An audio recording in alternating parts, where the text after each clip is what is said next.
I'm Joelle.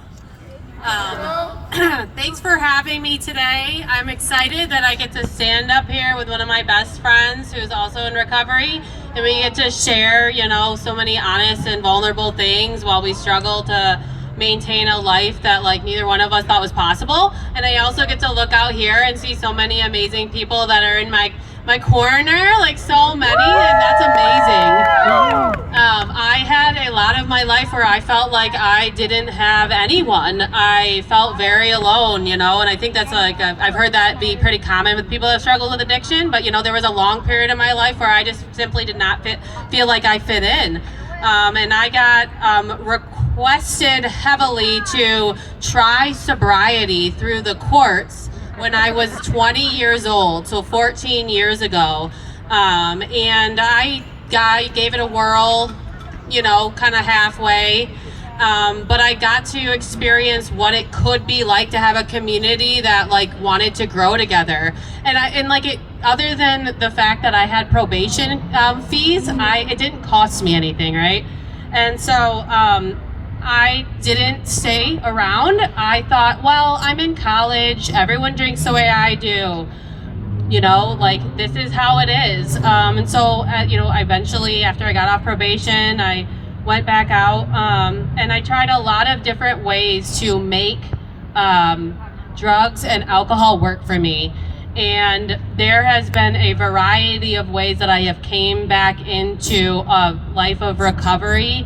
And for whatever reason, I continued to try and exempt myself from this. I said, I want to hit the easy button. I want to, getting high and drunk is easy. I just pick it up and I feel better instantly. And I always think about how, yes, I feel better instantly, but then I feel really bad for a long period after that. And most of the time I feel bad. But I couldn't get through the hump of wanting to find a better, more sustainable way to live where I can, simply have sustainable long-term peace and serenity, but it takes a lot of work to get there, right? And so I got sober again after probation in 2017, went to detox, came back in, and I think my first UFAM rally, I think was that year, or maybe the next year, I brought my son. He was a little baby, and we came, and and I got to experience what this could be like again, and for whatever reason, things happen, and I wasn't able to change the issues that I had within myself that caused me to drink and use drugs. And so inevitably I went back out eventually, right? And so the last time I came back in, it was my sobriety date now is January 23rd, 2023. I got sober on this guy's birthday, apparently, so.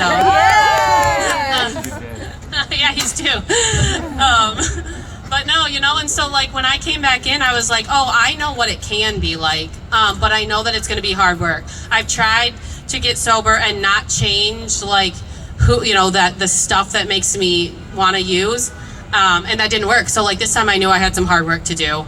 And I was willing to do the work because I've tried everything else and it didn't work. And I was able to remember that the people that are in recovery are some of the most amazing people. And I can find gratitude now after 2 years of hard work saying oh my God, I have more friends than I've ever had, and the most genuine relationships. People that are willing to be vulnerable, honest, support me, even if I call them every day about the same thing. This does happen. And over and over again, they just listen, they give me advice, and I don't always listen still to this day, I'm still human. But I listen a little bit more today, and I'm able to kind of work through something that I personally struggle with a lot, and I've been talking to a couple people this today about where it's the balance between wanting to be kind and loving and a part of a community, and also not being a doormat, and that's such a hard balance for me, but I get to work through that with people that also struggle with that, and it makes me feel less alone. And I think that's where it's addiction has such a stigma attached to it, but it's I have never met someone that is in recovery that isn't just such a beautiful person underneath all that fear. And to me, I used to cover up fear.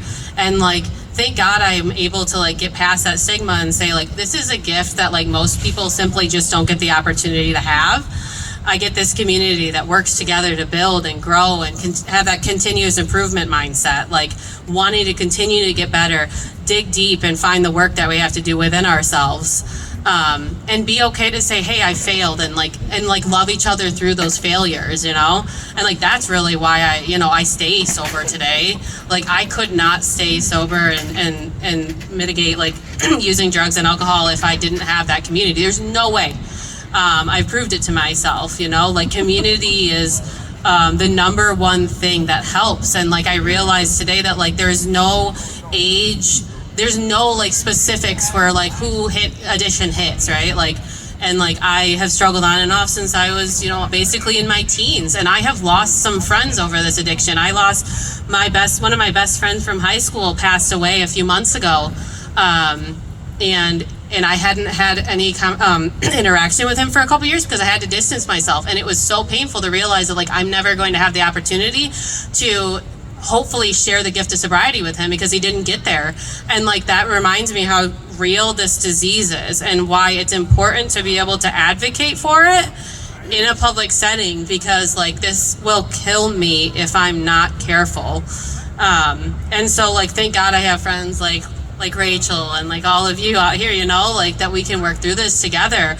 And like, I just want anyone that's ever struggling with like the shame of like a relapse or the shame of getting sober, like, it is okay. Like, your life it matters, and like, so like, there is no shame, even though it feels like it. Like, we all just want to share the love, and thank God today I get to show up for my son, I get to show up for my friends, I get to show up for my job, and all the people that are closest to me to the best of my ability, and like work through the fear that continues to show up in my life because I'm still human.